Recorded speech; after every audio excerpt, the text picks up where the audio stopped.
get this out of here. Now we have a nice clear view under here, and I can tell that, well, this is broken right off.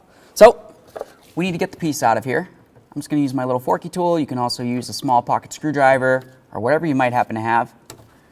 We'll get the piece right out of there. Set this aside.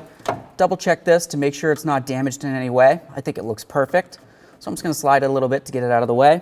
Now we're going to get this out. It's going to be very easy to pop this out. Use some nice long pliers and go front to back, just like this. You don't want to go side to side because there's going to be a couple little pinchy tabs. There we are.